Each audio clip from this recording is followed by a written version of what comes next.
പ്രിയ ശ്രോതാക്കളെ, നമ്മുടെ പുതിയ എപ്പിസോഡിലേക്ക് നിങ്ങൾക്ക് ഏവർക്കും സ്വാഗതമുണ്ട്. ഇന്ന് നമ്മുടെ ഈ ഒരു ചർച്ചയിലൂടെ നിങ്ങൾക്ക് അവതരിപ്പിച്ചു തരുന്നത് ആർട്ടിഫിഷ്യൽ ഇൻ്റലിജൻസിനെ കുറിച്ചാണ്. ചുരുക്കി പറഞ്ഞാൽ ആർട്ടിഫിഷ്യൽ ഇൻ്റലിജൻസ് എന്ന് പറയുമ്പോൾ ഒരു നവീന യുഗത്തിൽ ഒരു വിപ്ലവം തന്നെ സൃഷ്ടിച്ചുകൊണ്ടിരിക്കുന്ന ഒന്നാണല്ലോ ആർട്ടിഫിഷ്യൽ ഇൻ്റലിജൻസ് പറഞ്ഞത്. ഇത് പൊതുവെ ജനങ്ങളിൽ നിന്ന് ഉയർന്നൊരു ചോദ്യമാണ്. ഈ ആർട്ടിഫിഷ്യൽ ഇൻ്റലിജൻസ് ഇതുകൊണ്ടുള്ള ഉപയോഗങ്ങൾ, ഇതെന്തൊരു പെട്ടെന്നൊരു ഉദിച്ചു വരാനുള്ള കാരണങ്ങളൊക്കെ പൊതുവെ ചോദിച്ചു വരുന്നുണ്ട്. സാധാരണക്കാരായ ജനങ്ങൾ പൊതുവെ ചോദിച്ചു വരുന്ന ഒരു കാര്യങ്ങളാണ്. അപ്പം ഇതുകൊണ്ടൊരു കമൻറ്റിലൊരു ചോദ്യം വന്നപ്പോൾ ഇതുകൊണ്ടൊരു വീഡിയോ ചർച്ച വിടാന്ന് കരുതി. അപ്പം അതുകൊണ്ട് നിങ്ങളൊന്ന് ക്ഷണിച്ച് വരുത്തിയതാണ്. അപ്പോൾ നമ്മുടെ അതിഥിയായി എത്തിയിരിക്കുന്നത് നമ്മുടെ പ്രിയപ്പെട്ട സിദ്ദീഖ്, അതുപോലെ മുസ്ലിം. ഞങ്ങളെ സാറൊന്ന് വിളിച്ചോട്ടല്ലേ? ഓക്കെ, അതെ അതെ. അപ്പോൾ നമ്മുടെ ഇന്ന് നിങ്ങളെ ക്ഷണിച്ചു വരുത്തി നമ്മുടെ ഈ വീഡിയോയിലേക്ക് തന്നെ ഒരു AI ആർട്ടിഫിഷ്യൽ ഇൻ്റലിജൻസിനെ കുറിച്ചാണല്ലോ. പൊതുവെ നമ്മുടെ ഈ സാധാരണക്കാർക്ക് എല്ലാവരും പൊതുവെ ചോദിച്ചു വന്നല്ലേ, അതുകൊണ്ടാണല്ലോ ഞങ്ങളെ വിളിച്ചു വരുത്തി. ഈ ആർട്ടിഫിഷ്യൽ ഇൻ്റലിജൻസ് എന്ന് പറഞ്ഞത് ഒരു സാധാരണക്കാർക്ക് അവരുടേതായ ഭാഷയിൽ എങ്ങനെ വിവരിച്ചു കൊടുക്കാൻ സാധിക്കും? ഇപ്പോൾ ഒരു മനുഷ്യൻ അവന്റെ ബുദ്ധി കൊണ്ട് ചെയ്യുന്ന മുഴുവൻ കാര്യങ്ങളും ഇന്നൊരു കമ്പ്യൂട്ടറിന് പഠിപ്പിച്ചു കൊടുത്ത് എന്ത് ചെയ്യാണ്, ആ കമ്പ്യൂട്ടർ അത് ചെയ്ത് എടുക്കുകയാണ്. ഉദാഹരണത്തിന് കാൽക്കുലേറ്റ്. പണ്ട് കാലങ്ങളിൽ AI വരുന്നതിന് മുമ്പ് ഇപ്പോൾ 3+5 കൂട്ടുമ്പോൾ നമുക്ക് 8 എന്ന് ഉത്തരം കിട്ടും. അത് നമ്മൾ ബുദ്ധി കൊണ്ട് തന്നെ കൂട്ടി കണ്ടെത്തുന്ന ഒരു ഉത്തരമാണ്.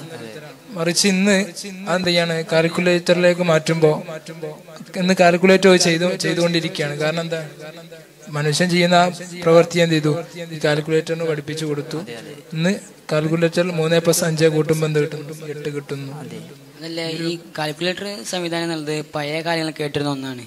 ഈ പുതിയ കാലത്തിനോടനുബന്ധിച്ചൊരു ഉദാഹരണം AI-ന്റെ ഇപ്പോൾ ഒരു നിയമപാലകർ എടുത്തു നോക്കുകയാണെങ്കിൽ പോലീസുകാർ, അവരുടെ ജോലി എന്ന് പറയുന്നത് പല മേഖലകളിലും ജോലി ചെയ്യുന്നവരുണ്ട്. എങ്കിലും നമ്മുടെ നിയന്ത്രണം തെറ്റിച്ച് വാഹനം ഓടിക്കുന്നവരെ അവരെ മേൽ നടപടി സ്വീകരിക്കാനുള്ള ഡ്യൂട്ടിയുള്ള ആളുകളൊക്കെ ഉണ്ട് അവരുടെ തസ്തികയിൽ. ഈ പോലീസുകാര്, കാരണം താങ്കൾ പറഞ്ഞപ്പോ അതല്ലേ, ഇപ്പോ ഒരു ഡ്രൈവർ, ഇത് കാർ ഓടിക്കുന്ന ഒരു ഡ്രൈവർ ആകട്ടെ, അപ്പൊ അദ്ദേഹത്തിന് പാലിക്കേണ്ട നിയമങ്ങളൊക്കെ ഉണ്ടല്ലോ. ഒന്ന് സീറ്റ് ബെൽറ്റ് ഇടുക, അതുപോലെ ഓടിച്ചുകൊണ്ടിരിക്കുമ്പോൾ കോൾ ചെയ്യാതിരിക്കുക, നിങ്ങൾക്ക് ഒരു നിയമങ്ങളുണ്ടല്ലോ. അപ്പോൾ ഒരു പോലീസ് MVD അദ്ദേഹത്തിന് ഡ്യൂട്ടി ചെയ്യുമ്പോൾ ഇതൊരു നിയന്ത്രിച്ചുകൊണ്ടിരിക്കുകയാണ്. അപ്പം ഇദ്ദേഹം ഒന്ന് നിയന്ത്രിച്ചു കൊണ്ടിരിക്കുന്നത് ഒരു കമ്പ്യൂട്ടർ സിസ്റ്റത്തേക്ക്, ഒരു മനുഷ്യന്റെ ബുദ്ധി എന്നുള്ളത് കമ്പ്യൂട്ടർ സിസ്റ്റത്തേക്ക് മാറ്റിക്കൊണ്ടിരിക്കല്ലേ പൊതുവെ AI എന്ന് പറയുന്നത്? തീർച്ചയായും. അപ്പോൾ നോക്കുകയാണെങ്കിൽ സാധാരണ ഒരു പോലീസ് ആ കാറിന്റെ ഉള്ളിലുള്ള ഒരു കാർ, ഉദാഹരണത്തിന് കാർ എടുക്കുകയാണെങ്കിൽ കാറിന്റെ ഉള്ളിലുള്ള വ്യക്തി സീറ്റ് ബെൽറ്റ് ഇട്ടിട്ടുണ്ടോ അല്ലെങ്കിൽ ഹെൽമെറ്റ് ധരിച്ചിട്ടുണ്ടോ എന്നൊക്കെ നോക്കുമ്പോൾ അത് മനുഷ്യന്റെ നഗ്നനേത്രങ്ങൾ കൊണ്ട് കണ്ടുപിടിക്കുന്ന ഒന്നാണ്. മറിച്ച് ഇന്ന് അതെന്ത് ചെയ്യുന്നു, 24 മണിക്കൂറും ഒരു ക്യാമറയിലൂടെ പിടിച്ചെടുത്ത് അവർക്ക് അറിയിച്ചു കൊടുക്കുകയാണ്. ഇതുകൊണ്ട് ഇപ്പോ ഒരു നിയമപാലകർക്കൊരു ആശ്വാസമായി AI എന്നുള്ളതൊരു തോന്നൽ നമുക്ക് വെറും ഒരു യന്ത്രമല്ലല്ലേ, ഒരു ക്യാമറ അതിന്റെ ഒരു ഭാഗം മാത്രം. ഒരുപാട് യന്ത്രങ്ങളുണ്ടല്ലോ. ഒരു വ്ളോഗ് ചെയ്യുന്ന ഒരു ചൈനീസ് വ്ളോഗർ ചെയ്യുന്ന ഒരു വീഡിയോ ഉണ്ട്. അദ്ദേഹം ഒരു ഹോട്ടൽ ലോഡ്ജ് താമസിക്കുന്ന ആളാണ്. അപ്പൊ അദ്ദേഹത്തെ ഒരു ഭക്ഷണം ഓർഡർ ചെയ്തപ്പോ അദ്ദേഹത്തിന് ഒരു മുമ്പിലേക്ക് ഒരു മെഷീൻ സൈഡിൽ നിർത്തിയിട്ട് ഒരു മെഷീൻ അടുത്തേക്ക് വന്നിട്ട് അദ്ദേഹം എന്ത് ചെയ്യാണ്, ഭക്ഷണം അതിലേക്ക് എന്ത് ചെയ്യാണ്, ഇട്ട് കൊടുക്കണം. എന്നിട്ട് മുകളിലുള്ള ഒരു റൂമിലേക്ക് ഇത് പാർസൽ ചെയ്യണ ഒരു അത്ഭുത രംഗം. അപ്പോൾ അത് ഓട്ടോമാറ്റിക്കലി എന്ത് ചെയ്യും, നീങ്ങിക്കൊണ്ടിരിക്കുകയാണ്. ഇദ്ദേഹം ഈ മലയാളി വ്ളോഗർ ഇതിന്റെ ബാക്കിലൂടെ എന്ത് ചെയ്യും, ഇത് കാണാൻ വേണ്ടി ഒരു അതിശയാണല്ലോ നമുക്ക് പൊതുവെ. അപ്പോൾ ഇത് കാണാൻ വേണ്ടിയിട്ട് ഇദ്ദേഹത്തിന്റെ ബാക്കിലൂടെ നടന്നെങ്ങി. അതുപോലെ പിന്നെ ഒരു ലിഫ്റ്റ് ഓപ്പൺ ആയി, ലിഫ്റ്റിന്റെ മുമ്പിലൊന്നും ഓട്ടോമാറ്റിക് ലിഫ്റ്റ് ഓപ്പൺ ആയി. അദ്ദേഹം അതിന്റെ അകത്തേക്ക് കയറി. എന്നിട്ട് ആ ഉദ്ദേശിച്ച ആ ഫ്ലോറിലെത്തി ലിഫ്റ്റ് ഓപ്പൺ ആയി തിരിച്ചു പോവുകയാണ്. എന്നിട്ട് ഈ ഓർഡർ ചെയ്ത വ്യക്തി, ആർക്കാണോ ഓർഡർ എത്തിക്കേണ്ട അദ്ദേഹത്തിന്റെ റൂമിൽ എന്നൊരു ബെല്ലടിക്കുകയാണ്. ഇതൊക്കെ ഒരു യന്ത്രമാണല്ലോ, ചൈനയിൽ ഉദിക്കണ ഒരു യന്ത്രം. അത് ഇന്ത്യയിലൊക്കെ വരാൻ കിടക്കുന്നു. എന്നിരുന്നാലും ഓട്ടോമാറ്റിക്കലി ഇദ്ദേഹം ഡോറ് തുറക്കുന്നു, ഈ ഓട്ടോമാറ്റിക്കലി ഇത് ഷെൽഫ് തുറക്കുന്നു, ഭക്ഷണം എടുത്ത് കൊടുക്കുന്നു. ഇതൊരു യന്ത്രമാണ്. പൊതുവെ ഈ യന്ത്രം ഒരു ആർട്ടിഫിഷ്യൽ ഇന്റലിജൻസ് എന്ന് പറയുമ്പോൾ ഒരു യന്ത്ര മനുഷ്യൻ പൊതുവെ നമ്മുടെ ഈ ഇന്ത്യയിലൊക്കെ ഈ യന്ത്രങ്ങൾ എപ്പോൾ വരും, ഇനി അടുത്ത് വരുമോ, ഒരു 3 വർഷം കഴിയോ, 4 വർഷം കഴിയോ? പൊതുവെ ചോദ്യമാണ്, ഈ അടുത്ത് വരുന്ന സിസ്റ്റമാണോ എന്നുള്ളത്? വന്നുകൊണ്ടിരിക്കുകയാണ്. പക്ഷെ പരിപൂർണമായി എന്ന് നമുക്ക് എന്ത് ചെയ്യാൻ പറ്റില്ല, പറയാൻ പറ്റില്ല. വരുന്ന കാലങ്ങളിൽ മുഴുവൻ പെർഫെക്റ്റ് ആർട്ടിഫിഷ്യൽ ഇന്റലിജൻസ് ആയി വരുന്നൊരു രംഗം ഉണ്ട് എന്ന് നമുക്ക് കാത്തിരിക്കാം എന്നുള്ളതാണ്. അത് ഇപ്പോൾ മൊബൈല് ആപ്പുകൾ വഴിയാണല്ലോ ഇപ്പൊ ഈ സിസ്റ്റങ്ങളൊക്കെ വന്നുകൊണ്ടിരിക്കുന്നത്. ഈ യന്ത്രങ്ങള് നമ്മുടെ പൊതുവെ നമ്മുടെ അടുത്ത പരിസരത്തൊക്കെ എത്തിയിട്ടുണ്ടോ? ഉണ്ടാവും, ഏകദേശം എത്തിയിട്ടുണ്ട്. ഇതിൽ ഫുള്ളായിട്ട് എത്തിയിട്ടുണ്ട് നമുക്ക് എന്തെങ്കിലും ഒരിക്കലും പറയാൻ സാധിക്കില്ല. അല്ല, ഈ AI എന്നുള്ള ആ ഒരു നിർമ്മിത ബുദ്ധി സാധാരണക്കാർക്കൊന്ന് വിവരിച്ചു കൊടുക്കാൻ എങ്ങനെ കഴിയുന്ന രീതിയിൽ? അതായത് ഞാൻ നേരത്തെ പറഞ്ഞതുപോലെ പോലീസുകാരന്റെ ഒരു ഉദാഹരണം വെച്ചു, അത് തന്നെയാണ് നമുക്ക് എന്ത് ചെയ്യാൻ പറ്റുള്ളൂ. AI കുറിച്ച് യുവജനേഷൻ കുട്ടികൾക്ക് പറഞ്ഞു കൊടുക്കാൻ പറ്റിയ ഒരു നല്ലൊരു ഉദാഹരണം. ഈ AI വരുന്നത് മൂലം ജോലി സാധ്യത നഷ്ടപ്പെടുന്നുണ്ട്, നമ്മളെ ഒരു കേൾവിയുണ്ട്, അതിനെ കുറിച്ച്. ജോലി സാധ്യത എന്ന് പറയുമ്പോ ഈ അതിന്റെ കുതിച്ചുചാട്ടാണല്ലോ, ഒരു വൻ കുതിച്ചുചാട്ടാണല്ലോ. പൊതുവെ ഒരു വിമർശകരുണ്ട്, AI പെട്ടെന്ന് ഉദിക്കുമ്പോ ഇതിനെ വിമർശനങ്ങൾ ഒരുപാട് ഉയരും. അപ്പം നല്ലൊരു ജോലി ചെയ്ത് നീങ്ങുന്ന ഒരാൾ അദ്ദേഹത്തിന്റെ സ്ഥാനത്ത് ഒരു യന്ത്ര മനുഷ്യൻ എന്നൊക്കെ വെക്കാം, ഒരു യന്ത്രം കടന്നു ചെല്ലുമ്പോൾ അദ്ദേഹത്തിന് പൊതുവെ സ്വാഭാവികമായിട്ട് ജോലി നഷ്ടപ്പെടാം, സാമ്പത്തികമായിട്ടൊക്കെ ഒരു ജോലി നഷ്ടപ്പെടുന്ന സന്ദർഭമാണല്ലോ. അതിന് ഉദാഹരണം ആദ്യം JCB എന്നുള്ളത്. JCB നമുക്കറിയാം, ഈ കൂലിപ്പണിക്കാരുടെ തൊഴിലിനെ പെട്ടെന്ന് ചെയ്യുന്നൊരു സംവിധാനമാണ് JCB. മിഷനറി സംഭവമാണ്. ആദ്യ കാലങ്ങളിലൊക്കെ കാർഷിക രംഗത്തായിരുന്നു ഈ മിഷനറി സംഭവം വന്നിരുന്നത്. ഇപ്പോഴെന്നാൽ എന്ത് കാര്യം നോക്കുകയാണെങ്കിലും മെഷീനറി സംഭവം വളരെ ഈ ആർട്ടിഫിഷ്യൽ ഇന്റലിജൻസിനോടൊപ്പം വളർന്നു വന്നിട്ടുണ്ട്. ഈ ഒരു കൃഷി മേഖലയിൽ മാത്രമല്ല, പൊതുവെ ഈ എല്ലാത്തിനും AI എന്നോട് സൂചിപ്പിക്കാൻ പറ്റില്ല, മറ്റു റോബോട്ടിക് സിസ്റ്റങ്ങളൊക്കെ ഉണ്ട്. പക്ഷെ ഒരു കാർഷിക രംഗത്തും സിസ്റ്റമാറ്റിക്കുകളൊക്കെ വളർന്നുകൊണ്ടിരിക്കുകയാണ്. പൊതുവെ നാം പറയാറുണ്ട് ഈ കാലത്ത് കൃഷി വളരെ കുറഞ്ഞുകൊണ്ടിരിക്കുകയാണെന്നൊക്കെ. പക്ഷെ ഈ പുതിയ സാങ്കേതിക വിദ്യകളൊക്കെ അധികരിച്ചു വരുമ്പോൾ കർഷകർ അധികരിച്ചു വരുന്നുണ്ട്. ആ നിലയിലേക്ക് നമ്മൾ ചിന്തിക്കണില്ലല്ലോ. മറ്റൊരു കാര്യം എന്ന് പറയുമ്പോൾ ഈ സ്ത്രീകൾക്ക് പൊതുവെ ഈ വിവാഹാലോചനകൾ നിരസിക്കുകയാണല്ലോ. ആ ഒരു മേഖലകളിലേക്ക് ഈ റോബോട്ടിക് സിസ്റ്റം കയറി വരികയാണ്. പൊതുവെ ഞാനൊരു ന്യൂസ് കണ്ടതാണ്. അപ്പൊ ഈ റോബോട്ടിക് സിസ്റ്റം കയറി വരുമ്പോൾ അവർക്ക് എന്ത് ചെയ്യാം, നമ്മുടെ ഒരു പുരുഷനിൽ നിന്ന് കിട്ടുന്ന ആ ഒരു സ്വഭാവങ്ങൾ ഈ റോബോട്ടിക് സിസ്റ്റം നൽകിക്കൊണ്ടിരിക്കുകയാണ്. ഇതുകൊണ്ട് വിവാഹാലോചനകള് പൊതുവെ ഇനി വരുന്ന യുഗത്തില് ഒരു മോശമായിരിക്കില്ലേ അത് പൊതുവെ. അപ്പോൾ ഇത്തരത്തിലുള്ള റോബോട്ടിക് സിസ്റ്റങ്ങളൊക്കെ നമ്മുടെ സമൂഹത്തിൽ വരുമ്പോൾ നമ്മുടെ ഈ തടസ്സപ്പെടുന്ന ഒരു സന്ദർഭം എങ്ങനെയായിരിക്കും? ഇല്ല, ജോലി തടസ്സപ്പെടുത്തുന്നതിനോട് കൂടെ ഇതൊരു ജോലി തടസ്സപ്പെടുത്തുകയില്ല എന്നുള്ള രൂപത്തിൽ ഇതിനെ പറയാൻ പറ്റും. ഈ ഇത് വരുന്നത് മൂലം ജോലി സാധ്യത കൂടുന്നൊരവസരമുണ്ട്. കമ്പ്യൂട്ടർ എന്ന കാലത്ത് അതിനെ നിഷേധിച്ച ധാരാളം ആൾക്കാരുണ്ട്, പ്രത്യേകിച്ച് കമ്മ്യൂണിസ്റ്റ് പാർട്ടി.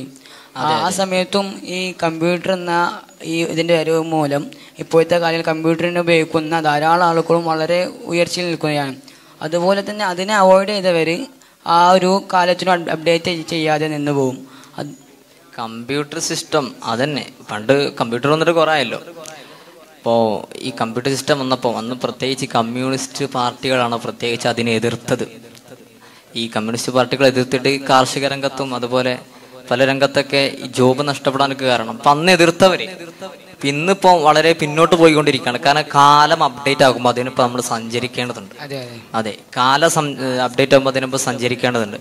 അപ്പോ കമ്പ്യൂട്ടറിന് വന്നപ്പോൾ അതിനെ എതിർത്തവരെന്തായി, പിന്നോട്ട് പോയിക്കൊണ്ടിരുന്നു. അപ്ഡേറ്റ് ആയിക്കൊണ്ടിരിക്കുന്ന വസ്തുവിന് നമ്മൾ അതിനെക്കുറിച്ച് പഠനം നടത്തി റിസർച്ച് നടത്തി അതിനോടൊപ്പം സഞ്ചരിച്ചവര് ഇന്നും മുന്നേറിക്കൊണ്ടിരിക്കുകയാണ്.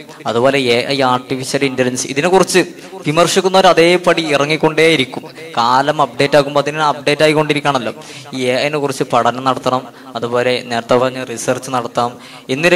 ഇങ്ങനെയൊക്കെയുള്ള ഒരു ഇതുണ്ടെങ്കിൽ എന്താ ഇതിന് നല്ലൊരു വളർച്ച ഉണ്ടാകുള്ളൂ എന്നുള്ളതാണ്. ഇപ്പൊ ഈ മനുഷ്യകുലത്തിനൊരു അനുകൂലമായിട്ടാണോ അല്ലെങ്കിൽ പ്രതികൂലമായിട്ടാണോ അതിന്റെ സൃഷ്ടിപ്പുള്ളത്? ഇപ്പൊ നോക്കുകയാണെങ്കിൽ മനുഷ്യന്റെ ജോലി നഷ്ടപ്പെടുത്താനുള്ള നേരത്തെ ചർച്ച ചെയ്തു.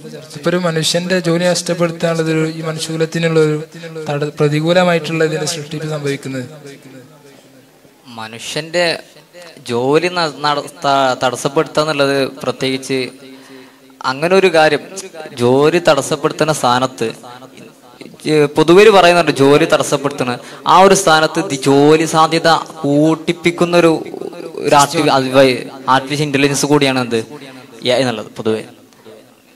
ഇപ്പോ ഇതിനിപ്പോ നമുക്ക് എന്ത് ചെയ്യാം, 3 ഘടകങ്ങളായി നമുക്ക് എന്ത് ചെയ്യാം മാറ്റാൻ പറ്റും. നരവ് ആർട്ടിഫിഷ്യൽ ഇന്റലിജൻസ്, അതുപോലെ general artificial intelligence, perfect artificial intelligence. ഇപ്പൊ നിലവിലുള്ളത് ജനറൽ ആർട്ടിഫിഷ്യൽ ഇന്റലിജൻസ് ആയിട്ട് നമുക്ക് എന്ത് ചെയ്യാം കണക്കാക്കാൻ പറ്റും. ഇപ്പൊ ഒരു മനുഷ്യൻ 1 മിനിറ്റ് കൊണ്ട് ഒരു പ്രവർത്തനം ചെയ്ത് തീർക്കുമ്പോ AI ആർട്ടിഫിഷ്യൽ ഇന്റലിജൻസ് 1 മിനിറ്റിൽ 10 പ്രവർത്തനങ്ങൾ ചെയ്ത് തീർക്കുന്നുണ്ട്. ഇതുപോലെ തന്നെ ഒരു മനുഷ്യന് ഇപ്പോ മക്കളെ നോക്കുന്ന സമയത്ത് അദ്ദേഹം പേരൻസോ അല്ലെങ്കിൽ ബ്രദറോ ഏതെങ്കിലും ആയിരിക്കാം. പക്ഷെ ഡ്രൈവ് ചെയ്യുന്ന സമയത്ത് അതേ ആ പേരന്റ് ആള് തന്നെ എന്ത് ചെയ്യുന്നു, ഡ്രൈവറായി മാറുന്നു. കുക്ക് ചെയ്യുന്ന സമയത്ത് ഷെഫായി മാറുന്നു. നിങ്ങൾ ഒരുപാട് ഈ പല മേഖലകളും കീഴടക്കിക്കൊണ്ടിരിക്കുകയാണ്. അതുപോലെ വിദ്യാഭ്യാസ മേഖലകൾ, വിദ്യാർത്ഥികളെ ഈ പുതിയ കാലത്തുള്ള വിദ്യാർത്ഥികൾക്ക് ഒരു പുതിയൊരു സ്ക്രീൻ എന്നുള്ളത് ഒരു അധ്യാപന മേഖല, ഒരു അധ്യാപകന്റെ സ്ഥാനത്ത് AI ക്ലാസ് എടുത്തുകൊണ്ടിരിക്കുന്ന ഒരു സന്ദർഭം. കഴിഞ്ഞ വർഷം ഇവിടെ ഒരു ഉസ്താദ് പ്രസംഗിച്ചിട്ടുണ്ട് ഇതേവരെ ഓഡിറ്റോറിയത്തിന്. കഴിഞ്ഞ വർഷം സാറ ഇവിടെ ഉണ്ടായില്ല, അധ്യാപനം ഉണ്ട്. എന്നിട്ട് അധ്യാപനത്തിന്റെ ഒരു പ്രതിരൂപം അവിടെ ഉണ്ടായിട്ട് ക്ലാസ് എടുത്തു കൊടുക്കണം. ഇതൊരു അധ്യാപനത്തിന്റെ ശൈലിയാണ്. വിദ്യാർത്ഥികൾ ആകെ മാറിക്കൊണ്ടിരിക്കുകയാണ്. ഈ ഒരു അധ്യാപനം നഷ്ടപ്പെടുമോ എന്നുള്ളൊരു ടെൻഷനില്, കാരണം AI യന്ത്രത്തിന് പിന്നിൽ പ്രവർത്തിക്കുന്നത് ഒരു അധ്യാപനത്തിന്റെ സേവനം തന്നെയാണ്. അതാണ് ഈ എഞ്ചിനെ പ്രവർത്തിപ്പിച്ചുകൊണ്ടിരിക്കുന്നത്. ആ അധ്യാപക വിരലുകൊണ്ട് സാധാരണ നമ്മളെ അധ്യാപകന്മാരൊക്കെ നമ്മുടെ ഇടയിൽ ഇടപെടുന്ന ആ ഒരു സിസ്റ്റം അവർക്ക് നഷ്ടപ്പെടുന്നു പോകുന്നത്. അതെ, പൊതുവെ ആ ഒരു അപ്ഡേറ്റ് ആയാലേ നമുക്ക് മനസ്സിലാവുള്ളൂ. അതിനനുസരിച്ച് വിദ്യാർത്ഥികൾ അപ്ഡേറ്റ് ആയിക്കൊണ്ടിരിക്കുമല്ലോ. കുട്ടികൾക്കിടയിലുള്ള ഇറങ്ങി പ്രവർത്തിക്കൽ അവിടെ കുറയുന്നുണ്ട്. അത് കുറയാൻ സാധ്യതയുണ്ട്. പൊതുവെ മൊബൈൽ അഡിക്ഷൻ ആയിക്കൊണ്ടിരിക്കുന്ന വിദ്യാർത്ഥികളോട് പൊതുവെ സമൂഹത്തിനിടയിൽ ഇറങ്ങി പ്രവർത്തിക്കുക ഒരു അസാധ്യമായ കാര്യമാണ്. ഇപ്പോ ഈ ഒരു ChatGPT ഒക്കെ വരുന്ന സമയത്ത് അല്ലെ, ആദ്യമേ ഈ ഒരു ടീച്ചേഴ്സിന്റെ പ്രശ്നം റോബോട്ട് സിസ്റ്റത്തിലേക്ക് എത്തിയപ്പോ കുട്ടികളുടെ ഇടയിലേക്ക് ഇറങ്ങി പ്രവർത്തിക്കാൻ കഴിയൂല എന്ന് പറയുമ്പോൾ വിദ്യാർത്ഥികൾക്ക് അതൊരു നല്ലൊരു നഷ്ടമായിട്ടാണ് സംഭവിക്കുന്നത്. അപ്പൊ ഇതേപോലെ ChatGPT പോലത്തെ AI ആർട്ടിഫിഷ്യൽ ഇന്റലിജൻസ് വരുന്ന സമയത്ത് കുട്ടികളെ ഒരു ആർജിച്ചെടുക്കുന്ന കഴിവുകൾ മുരടിപ്പിച്ച് കളയുക എന്നുള്ളൊരു തന്ത്രം ഇതിന്റെ ഉള്ളിൽ. അത് പൊതുവെ ഈ ChatGPT വരുമ്പോ നമുക്ക് അത്യാവശ്യമുള്ള കാര്യങ്ങൾ ചോദിച്ചാൽ അറിയും. പക്ഷെ അവർ ആർജിച്ചെടുക്കുന്ന റിസർച്ച് ചെയ്തെടുക്കേണ്ട കാര്യങ്ങൾ അവിടെ നഷ്ടപ്പെടും. അത് നഷ്ടപ്പെടും ഒരു കാര്യത്തില്. ആ ഒരു സാങ്കേതികവിദ്യ അതിനനുസരിച്ചുള്ള പഠന സാധ്യതകളായിരിക്കും ആ കാലത്തുണ്ടാകുക എന്ന് പ്രതീക്ഷിച്ചിരിക്കാം. എങ്കിലും ഒരു ചെറിയൊരു മുരടിപ്പിന്റെ ഉള്ളിലില്ലേ? അതെ, മുരടിപ്പിനുണ്ട്. പക്ഷെ ഈ വിദ്യാർത്ഥികളെ അവരുടെ പഠന മേഖല അത്രക്ക് ചുരുങ്ങി പോകാനും സാധ്യത കൂടുതലായിരിക്കും. അത് ഇപ്പോ നാളെ ഒരു എന്നോട് ഒരാൾ ചോദിക്കപ്പെട്ടു, ഇതിപ്പോ സർക്കാരിന് എന്താണ് ഇതിനോടുള്ള നേട്ടം എന്നുള്ളത്. ഇപ്പൊ ഒരുപാട് ചെലവ് വരുന്നുണ്ട്. ആ സമയത്ത് വിദ്യാലയങ്ങൾ, ഗവൺമെന്റിന്റെ സ്കൂളുകളൊക്കെ ഉണ്ട്. അവർക്ക് എന്ത് ചെയ്തൂടെ? ആ സ്കൂളുകൾ എന്തെങ്കിലും മെച്ചപ്പെടുത്തി ഉന്നതിയിലെത്തിച്ചൂടെ? കുണ്ടും കുഴിയായിട്ട് ക്ലാസ്സിൽ ഒരു ബെഞ്ചിട്ടാൽ തന്നെ അവിടെ ചാടി ഇവിടെ ചാടി വിദ്യാർത്ഥികൾക്കുള്ള പഠന തടസ്സങ്ങളൊക്കെ എന്ത് ചെയ്യണം, മുടങ്ങി പോവാണ്. ഈ ഒരു അവസ്ഥയിൽ അവരെന്ത് ചെയ്യണം? അതിനു വേണ്ടി ചെലവ് സംഭവിക്കും. അതെ, വിദ്യാർത്ഥികൾക്കിടയിൽ പഠനം നടത്തിക്കൊണ്ടിരിക്കുന്ന ഒരു വിദ്യാഭ്യാസ മേഖലയില്, പൊതുവെ വിദ്യാഭ്യാസ മേഖലയില് ഈ ChatGPT ആയാലും ഏതൊരു വ്യവസ്ഥയായാലും ഗവൺമെന്റ് മേഖലയ്ക്ക് AI യന്ത്രങ്ങൾ പ്രവർത്തിക്കുക എന്നുള്ളത് അതൊരു അസാധ്യമായ കാരണം എന്തൊരു അഭിപ്രായത്തിൽ. കാരണം സർക്കാർ ഉദ്യോഗസ്ഥർക്ക് അവരുടെ ജോലി വളരെ സിമ്പിൾ ആയിരിക്കാം. അതുപോലെ തന്നെ പോലീസ്, നമുക്കറിയാം AI ക്യാമറകൾ ഒന്നുകൂടെ നേരത്തെ പറഞ്ഞല്ലോ, AI ക്യാമറകളുടെ ഉപയോഗങ്ങൾ. പൊതുവെ AI ക്യാമറകൾ ഒരു അദ്ദേഹത്തിന്റെ ഡ്യൂട്ടി കുറയാണ്. ഈ AI ക്യാമറ പൂർണ്ണമായി നിയന്ത്രിച്ചുകൊണ്ടിരിക്കുകയാണല്ലോ ഈ പൊതുവെ ഈ ജനങ്ങൾ മൊത്തം AI ക്യാമറകൾ. അതെ അതെ, ഈ AI സാങ്കേതികവിദ്യ എന്നുള്ള ഒരു വളരെ പ്രസക്തി ആർജിച്ച വിപ്ലവം തന്നെ സൃഷ്ടിക്കുമെന്നൊരു പ്രതീക്ഷയാണ് നമ്മിൽ ഏറുന്നത്. അപ്പൊ പ്രിയ ശ്രോതാക്കൾക്ക് നമ്മുടെ ഈ ഒരു ചർച്ച അവസാനിപ്പിക്കുകയാണ്. എല്ലാവർക്കും മനസ്സിലായെന്ന് കരുതുന്നു. ഇൻഷാ അല്ലാഹ് പിന്നെ അടുത്ത ചർച്ചയുമായി വീണ്ടും കാണാം. നല്ലൊരു അഭിപ്രായവുമായി വീണ്ടും കമന്റ് ചെയ്യുക ഇൻഷാ അല്ലാഹ്.